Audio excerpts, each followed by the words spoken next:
네, 우리 정로의 계단 제 세 번째 시간입니다. 제 3장 회개입니다. 자, 우리 에스겔 18장 30절에 이런 말씀이 있습니다.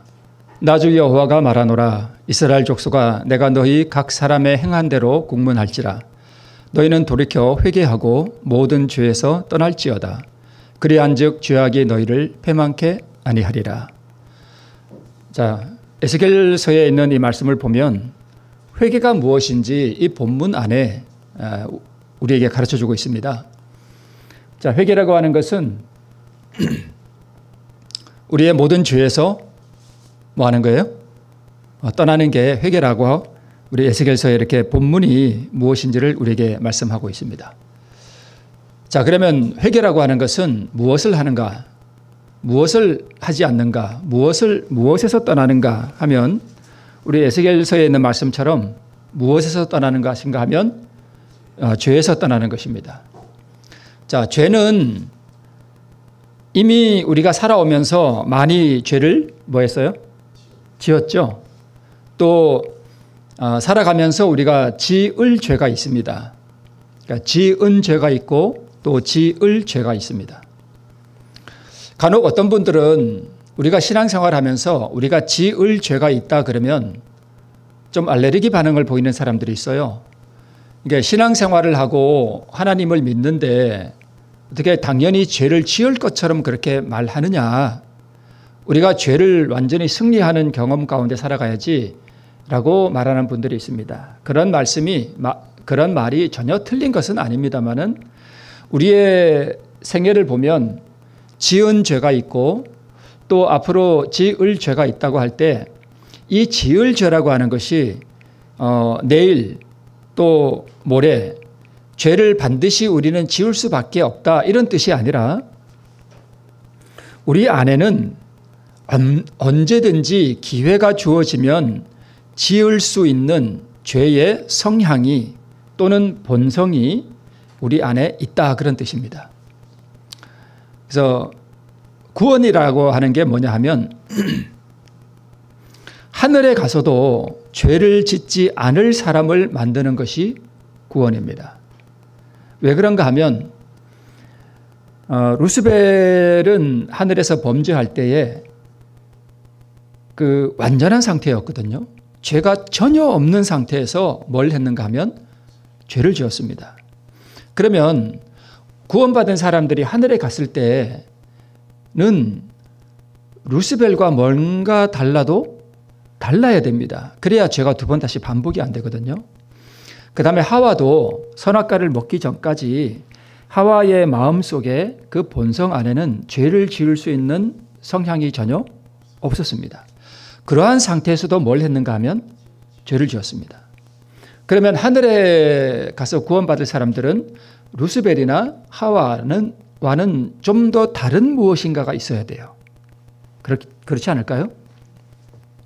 그래서 구원 얻을 사람들은 최소한 아담과는 다른 어떤 경험이 있어야 되는데 이 경험을 뭐라 하는가 하면 은혜라고 합니다. 우리가 구원을 얻는 것을 뭘로 얻었다 그래요? 은혜로 얻었다 그러죠. 그래서 범죄하기 전에 아담은 은혜가 무엇인지 전혀 몰랐습니다. 당연히 모르죠. 은혜가 무엇인가 하면 받을 가치가 전혀 없는 이에게 베푸는 하나님의 뒤에 나오나요? 자, 아담은 범죄 후에 자기 대신 죽는 양을 보면서 뭘 깨달았는가 하면 은혜가 무엇인지를 깨달았습니다. 범죄한 아담은 더 이상 살 가치가 없었죠. 그런데 자기 대신 죽는 그 양을 보면서 내 대신 무엇인가가 죽으면서 그 죽음의 대가를 통해서 내가 다시 살 수 있는 은혜의 기회를 얻었다는 것을 아담은 깨닫게 됩니다. 자, 은혜가 뭐냐 하면 받을 가치가 전혀 없는 인생에게 베푸시는 하나님의 값없이 주어지는 그 은총을 우리가 은혜라고 합니다. 이런 은혜가 무엇인지에 대해서는 우리가 다 들어보았을 줄로 생각이 됩니다. 그래서 죄인에게 베푸시는 그 무한한 은총에 의지하여 죄인이 애통하고 통회하는 마음으로 자신을 하나님께 드리는 것. 이것이 우리가 그 은혜의 구원을 받을 수 있는 조건입니다. 우리가 무엇을 선행을 많이 해서 또는 뭐 다른 무엇을 잘해서가 아니라 하나님의 그 무한한 그 은총에 의지하여 우리가 죄인 되었음을 애통해야 하고 정말 통회하는 마음으로 자신을 온전히 주님의 것으로 드리는 것입니다. 이게 최소한의 조건입니다. 그래서 이 자신을 주님께 드린다 할 때 이 자신이 뭐냐 하면 죄를 짓게 하는 내 속에 거하는 죄예요. 로마서에 보면 바울이 이 괴로워했던 게 뭐냐 하면 자기가 그렇게 하나님의 사업에 열심히 하고 그렇게 예수님을 뜨겁게 만나는 그 경험을 했지만 이 바울을 괴롭게 하는 게 뭐냐 하면 자기 속에서 끊임없이 뭔가가 올라오는 걸 느낀 거예요. 도대체 이게 왜 그럴까? 이게 뭘까? 그래서 자기가 분명히 이걸 원치 않는데 내 마음은 이걸 원치 않는데 내 속에서 자꾸 뭐가 올라와요. 그거 우리 다 느끼죠? 그죠? 올라온단 말이에요. 이게 좀 없었으면 좋겠는데 끊임없이 이게 올라온단 말이에요. 그래서 나를 이 죄의 세력 아래로 자꾸 끄집어 내려가는 이 큰 파워, 이 힘을 느꼈는데 이게 바로 내 속에 거하는 죄니라라고 사도 바울이 로마서 7장에서 말하고 있는 그 죄. 누구의 본성요? 마귀의 본성. 그러니까 바울이 다메섹에서 예수님을 그렇게 뜨겁게 만나고 했을지라도 그의 마음속에 여전히 있는 그거, 그 마귀 본성. 이거를 주님께 드리는 거예요. 그죠? 자, 이제 유다가 예수님을 팔고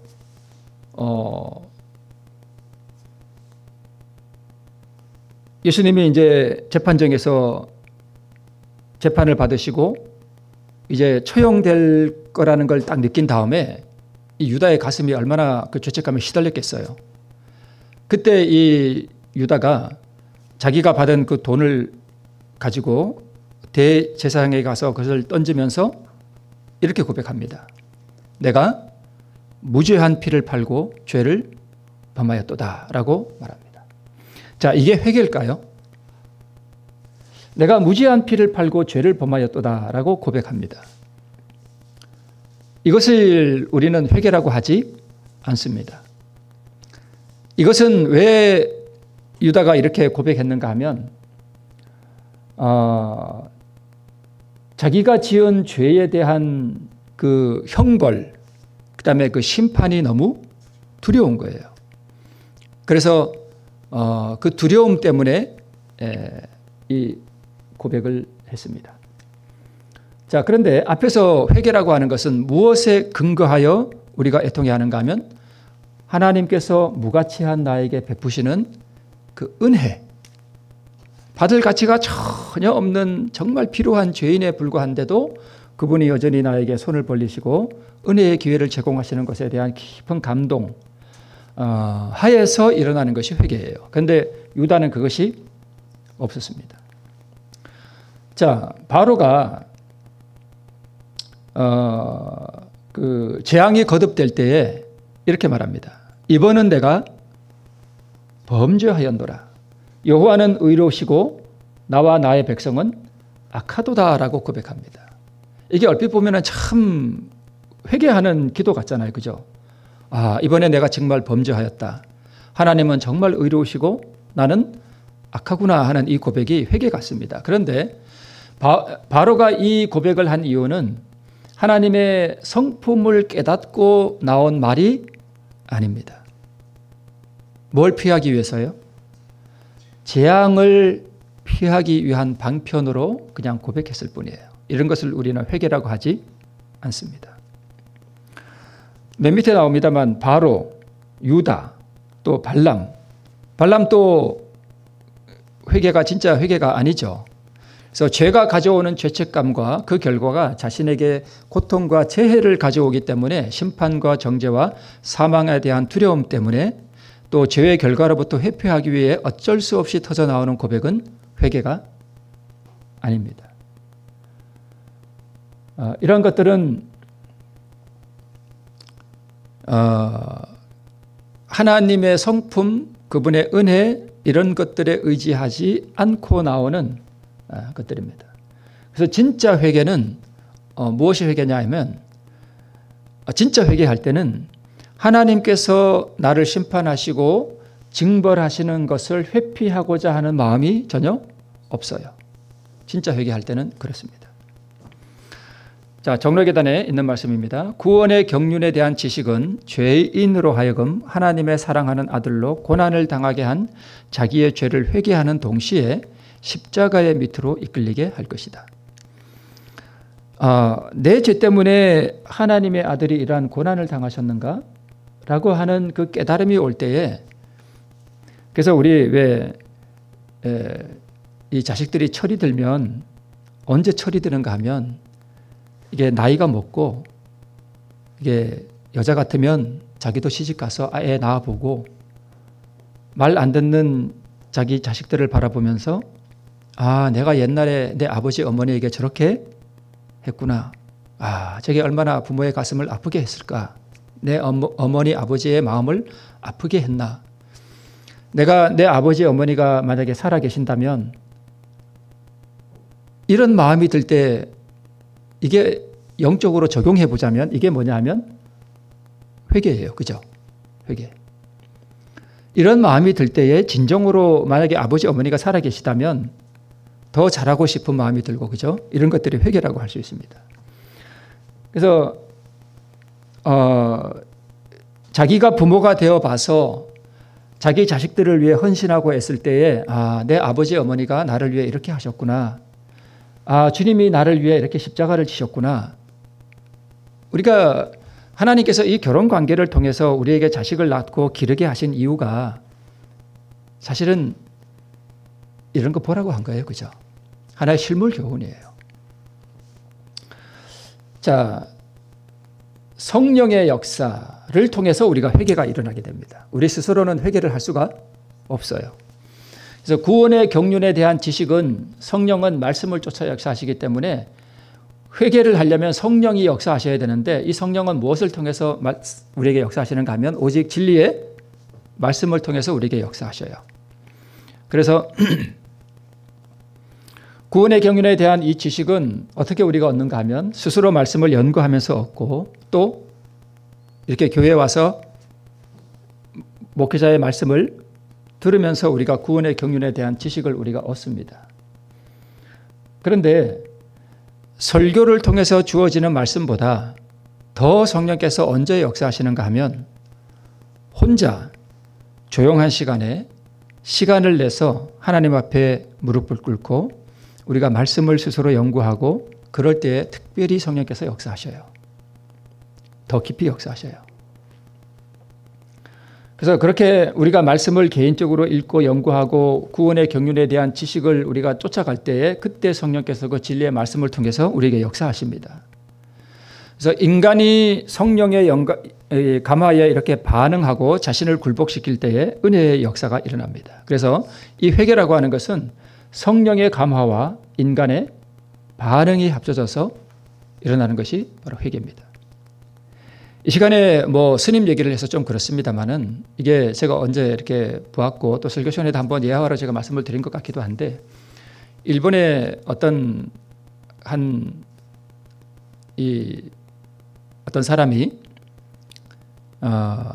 양자를 하나 들여놨습니다. 어떤 아이를 양자를 들였는데 이 아이가 그렇게 말썽꾸러기고 온갖 죄를 동네방네 다 짓고 다녀요. 그래서 온 가문들이 다 모여서 도저히 안 되니까 이 아이를 이게 그러니까 그걸 뭐라 그러죠?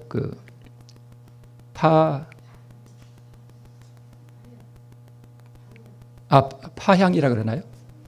하여튼 그렇게 파양 그렇죠. 파양 입양 파양 파향을 하기로 이렇게 결정을 문중이 다 모여서 이렇게 회의를 하게 됐습니다. 그런데 이 18살 먹은 이 아이가 마당에서 그 문중이 다 모여서 회의하는 걸 다 듣고 있습니다. 이제 나는 이 집안에서 쫓겨나는구나. 그때 그 집안에 가장 맏형이 뭐였는가 하면 스님이었습니다. 근데 이제 이 아이는 마루턱에 앉아서 이제 그 얘기를 다 듣고 있는 겁니다. 그래서 이제 문중들이 다 모여서 이제 회의를 하는데 그래도 제일 어른이잖아요. 근데 이제 스님도 참여한 거예요. 그래서 이제 이 문중 사람들이 묻기를 그러면 우리 가장 어른이신 그 스님의 이야기를 우리가 좀 듣겠다. 그랬습니다. 근데 이 스님이 아무 말도 없이 있다가 그냥 밖으로 나오는 겁니다. 근데 이 아이가 가만히 보니까 이 스님의 얼굴에 눈물이 흐르는 거예요.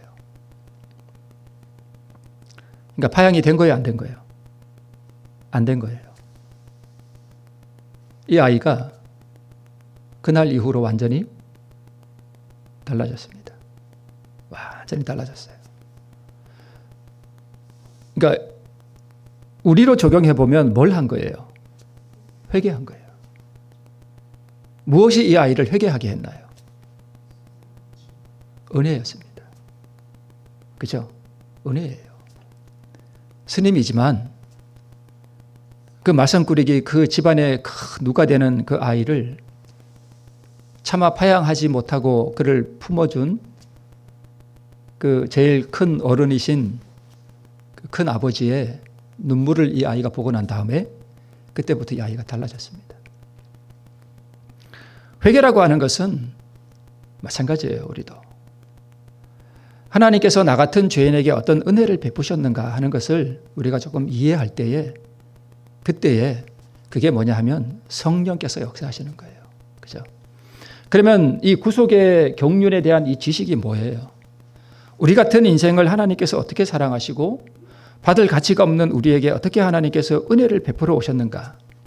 내 한 사람의 인생을 이렇게 역사를 이렇게 되돌아보면 그 걸음걸음들이 다 죄악뿐이고 그 걸음걸음들에서 가운데서도 그래도 하나님께서 그 가운데서 내게 은혜를 베푸시고 내게 필요한 모든 것들을 공급해 주신 그 하나님의 은혜를 우리가 알 때에 그리고 이 우리를 구원하기 위하여 우리 아버지 하나님께서 우리에게 무엇을 주셨는가? 가장 사랑하는 그 아들을 우리에게 주신 그 구원의 경륜에 대한 그 지식을 우리가 은혜를 통해서 이해하게 될 때에 그것이 성령의 감화. 어떻게 보면은 그 큰 어른이 성령이라고 적용해 본다면 그 성령의 그 우리에게 주신 그 은혜, 우리 예수 그리스도의 그 은혜, 그 감화, 그 은혜에 인간이 반응하는 거죠. 그 큰 아버지의 눈물에 이 망나니 아들이 뭐 한 거예요? 반응한 거죠. 그죠? 그게 회개라고 우리가 볼 수 있습니다. 그래서 성령의 감화를 인정하고 받아들일 때 사람의 양심이 각성이 됩니다. 율법의 신성성과 우리 하나님의 무한한 의로움에 대한 인식을 조금 하게 됩니다. 예수 그리스도의 무한한 그 순결하심에 대해서도 조금 인식하게 됩니다. 그래서 나는 이렇게 더러운데 그분은 얼마나 의로운가에 대한 그 건널 수 없는 간격을 우리가 의식할 때에 그 의를 얻고자 하는 그러한 생각이 우리에게 들어오게 되죠. 이때 내 자신에게 선함과 의가 전혀 없다는 사실을 깨닫게 됩니다. 이것은 구원 얻은 사람들에게도 마찬가지예요. 구원 얻은 사람이 만약 자기 안에 어떤 의로움이 있다라고 생각한다면 그건 뭔가 잘못된 거예요. 구원 얻고 성화의 경험을 살아가는 사람도요. 그 하나님의 의로우심과 예수 그리스도의 그 무한한 순결하심 앞에 딱 서게 되면 자신이 무한히 더럽다는 것을 알게 됩니다. 그래서 그 의를 더욱 사모하게 돼요. 그러므로 자신의 의로운 공로가 아니라 하나님의 의가 필요하다는 인식을 어느 정도 하게 되고 자신이 정결케 되기를 사모하게 됩니다. 자, 이 그림은 다윗이 이제 요압과 이 군사들은 이제 암몬과 전투에서 이제 거의 승리하고 마지막 랍바라고 하는 그 성읍을 이제 무너뜨리기 직전에 다윗은 그 전투에 참가하지 않고 지붕에서 한가로이 뭐 하고 있는가 하면 쉬고 있습니다. 이때에 이 오른쪽에 보면 어떤 여자가 목욕하는 게 희미하게 보입니다. 이 사건은 다 아시죠? 우리가 잘 압니다. 자, 우리아가 이제 그 바세바를 이제 범하고 임신했을 때에 다윗의 마음속에 무슨 생각이 들어요? 우리 아를 뭐 해야 되겠구나? 죽여야 되겠구나. 어떻게? 감쪽같이. 우연을 가장해서 내가 죽인 게 아닌 것처럼 저를 죽여야 되겠다라고 생각했습니다. 자, 저 그림은 다윗의 모습과는 사뭇 다르죠. 다르죠. 누군가 저 그림을 참 잘 그렸습니다. 아마 저때 다윗의 얼굴이 실제로 저러지 않았을까 싶어요. 그죠? 우리아를 죽여야 해. 감쪽같이. 이런 생각이 들 때에 자, 다윗의 마음속에서 일어났던 이 가증한 정욕과 이 무서운 살인의 감정은 어느 날 사단이 밖에서 그날 갑자기 넣어준 게 아니라 본래 다윗의 마음에 이미 존재하고 있었습니다. 언제부터요? 태어날 때부터. 더 사실은 태어날 때부터 가진 게 아니라 아담이 타락할 때 다윗은 어디 있었어요? 아담의 허리 안에 있었습니다. 아담이 창조될 때 우리는 다 어디 있었어요? 아담 안에 다 있었어요. 우리가 없었던 게 아니에요. 아담 안에 다 있었어요. 그러면 아담이 타락할 때 저는 언제 그 마귀의 마음을 받았는가 하면 그때 다 받은 거예요.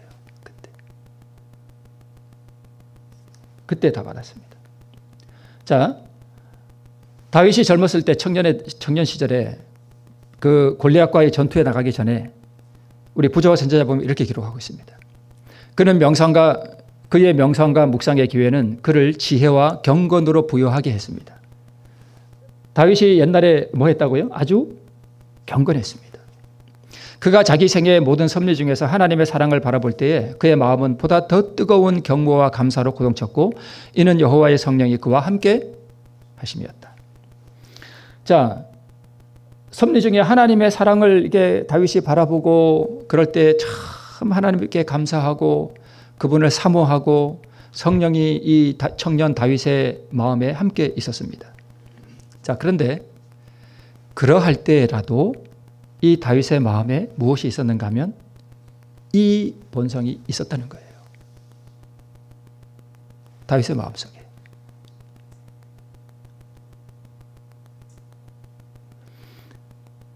골리앗을 쳐 부실 때에 이때에도 얼마나 그가 성령의 하나님의 도우심을 힘입어서 이 전투에 나갔어요. 그죠? 정말 위대한 하나님의 군사였습니다. 근데 저 다윗의 가슴 속에 이미 뭐가 있었어요? 저게 있었습니다. 죄된 본성. 자, 사울 왕이 다윗 죽이겠다고 쫓아올 때에 한 번은 사울 왕이 동굴에서 이게 발을 가리우러 볼일 보러 들어갔을 때에 그 동굴에 누가 있었는가 하면 다윗이었습니다. 하나님의 기름 부은 자를 내가 죽이지 않기 위하여 옷자락만 살짝 벨 때에도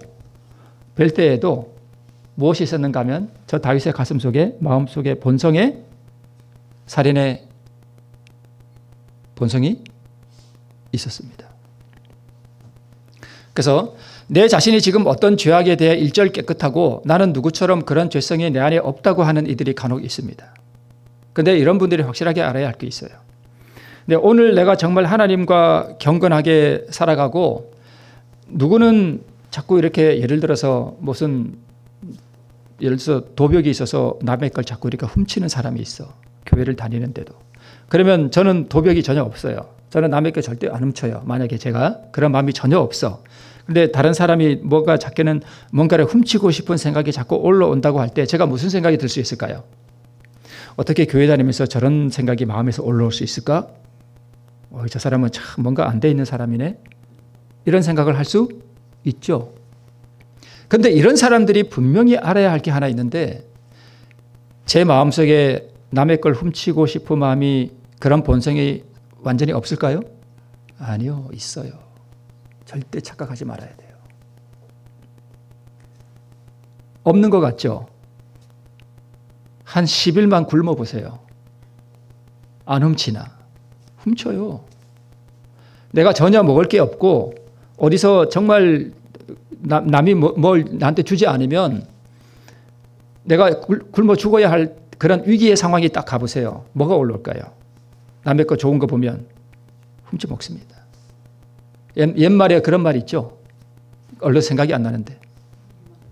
예, 3일 굶으면 예, 예, 맞아요. 3일 굶고 담 안 남을 사람 없다. 있어요.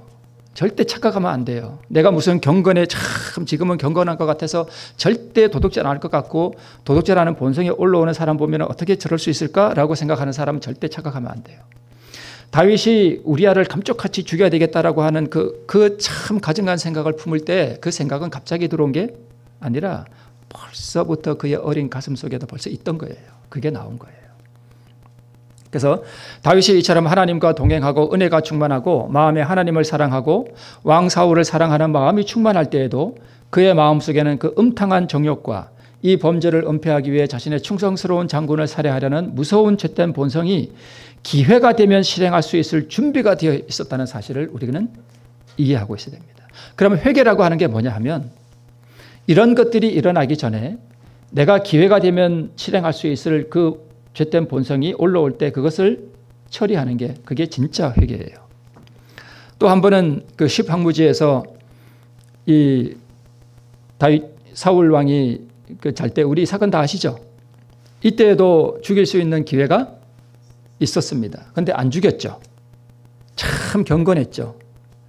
자기는 어떤 상황에서도 아무도 안 죽일 것 같았어요. 다윗이 이때는요. 그렇죠? 어떻게 다윗이 그 상상이나 할 수 있겠어요? 저렇게 경건한 사람이 자기 죽이겠다고 오랫동안 자기를 쫓아다니는 사람을 안 죽였습니다. 그런데 얼마 후에 네, 뭐 앞이건 뒤건 상관없습니다. 이 무서운 본성이 저 다윗의 안에 있었다니까요. 그래서 우리가 절대 자신을 의지하면 안 됩니다. 이런 다윗이 자기의 충성스러운 부하를 죽였습니다. 우발적 살인이 아니라 계획적으로 자신의 비리를 덮기 위해서 우리아를 죽이라는 편지를 봉하여 우리아의 손에 들려서 요압에게로 보냈습니다. 우리아는 자기 자신의 사형 집행 영장을 자신도 모르게 자신의 손으로 가지고 가는 비극의 주인공이 되었습니다. 다윗의 심령 가운데 잠자던 죄된 본성이 깨어서 일어난 것입니다. 나단 선지자가 다윗을 책망합니다. 비유를 들어서 하죠. 다윗은 자기의 범죄가 얼마나 흉악한지 자기의 심령이 얼마나 더러워졌는지를 깨달아 자기 죄를 미워하였다. 그가 기도한 것은 죄사함을 받기 위함만이 아니라 마음의 순결을 얻기 위함이었다. 그는 성결의 기쁨, 하나님과의 융화와 교통을 회복하는 것을 갈망하였다.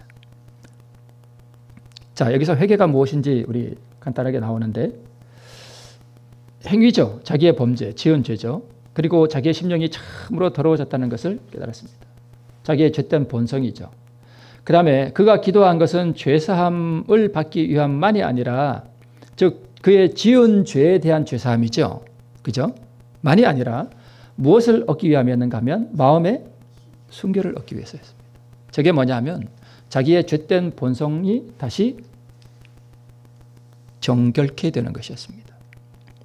다윗은 분명히 알았습니다. 자신의 마음의 근원이 죄로 오염되어 있다는 사실을. 그래서 그는 내 속에 정한 마음을 창조해달라고 기도했던 것입니다.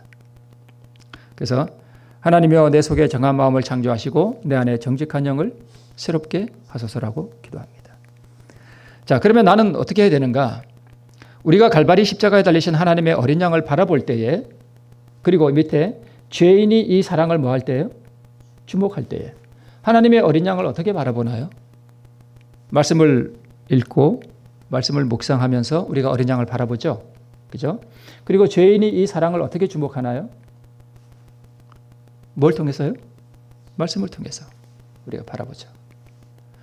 자, 이렇게 할 때 하나님의 영은, 즉 성령은 저희로 하여금 평안과 안식을 줄 수 있는 것들, 그리스도의 은혜와 성결의 기쁨을 찾도록 뭐 하신대요?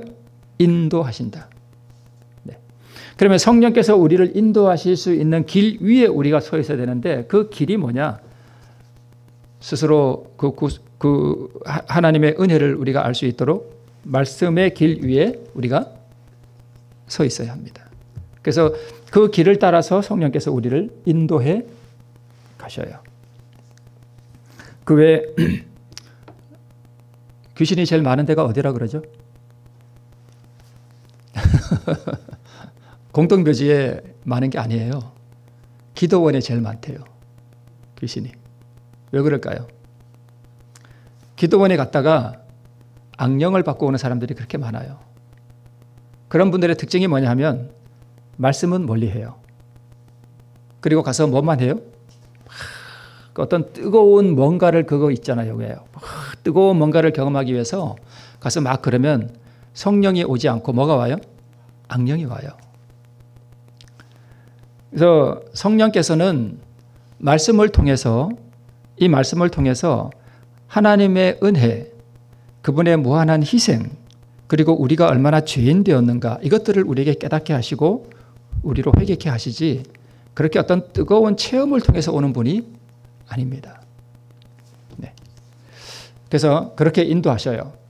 그리고 이런 보이는 가마력과 보이지 않는 가마력을 통해서 죄악적 혈액에서 돌이킬 수 있도록 또 무한한 축복으로 이끄시기 위하여 간단 없이 즉 끊임없이 일하십니다.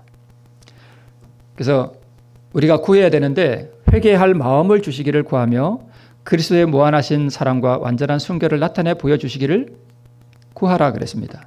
그래서 우리 정언에 무슨 말씀이 있는가 하면 성경을 읽을 때에 뭐 없이 연구하지 말라 그랬는가 하면 기도 없이 연구하지 말라 그랬는데 그게 왜 그런가 하면 바로 이것 때문에 그래요. 하나님께서 이 진리의 말씀을 통해서 내게 회개할 마음을 주시옵소서. 그리고 그리스도의 무한하신 사랑과 완전한 순결을 나타내 보여주시도록 뭘 통해서요? 말씀을 통해서 나타내 보여주시도록 기도하고 말씀을 연구하고 읽으면 성령께서 그 말씀의 진리의 말씀을 통해서 우리를 그렇게 인도해 주십니다. 거기에 반응하는 게 뭐냐 하면 회개라는 것입니다. 자, 이제 마치면서 자, 회개란 지은 죄를 통회하고 애통하고 버리는 것도 물론 회개인데 진짜 회개란 지을 죄가 자신에게 무한정으로 있다는 사실을 우리가 뭐 해야 되는가 하면 인정해야 됩니다. 아무리 깊은 영적 경험 가운데 있을지라도 내 안에 이것이 있다는 것. 기회가 된다면 범죄할 수 있다는 것. 그래서 우리 죄가 도말될 때까지 끊임없이 이 지을 죄를 하나님께 드리는 것입니다. 그래서 지을 죄가 있다는 것을 드러내어 주시고 환경이 되면 그것이 올라오죠.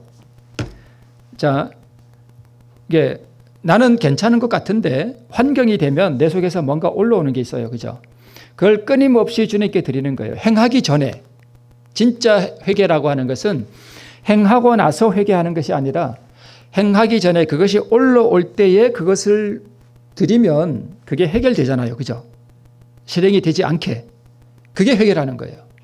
그러면 이게 바로 뭐냐 하면은 수도꼭지를 바닥에 쏟아진 물을 닦아내는 게 아니라 뭘 잠그는 거예요? 수도꼭지를 잠그는 게 그게 진짜 회개라는 거예요. 그러면 지을 죄를 드리고 나면 그 지을 죄에 대한 성향이 점점 약해져요. 그래서 그것이 나를 주장하지 못하도록 주님께 자꾸 드리면 자, 나한테 도벽이 있는데 뭔가 훔치고자 하는 뭔가가 있는데 그걸 자꾸 주님께 드리면 이 도벽에 대한 성향이 점점 약해진다는 거예요. 그래서 이러한 죄된 본성이 완전히 소멸되도록 끊임없이 주님께 나를 드려가는 것, 그게 성화예요. 그렇게 할 때 회개가 점점 깊어집니다. 자, 회개에 대해서 우리 다음 시간에 조금 더 하면서 우리 4장으로 들어가도록 하겠습니다. 오늘 이렇게 함으로 말미암아 주님의 은혜의 그 풍성함이 우리로 하여금 점점 더 깊은 회개의 경험 가운데로 이끌어 가기를 우리 구하면서 오늘 말씀을 마치겠습니다. 우리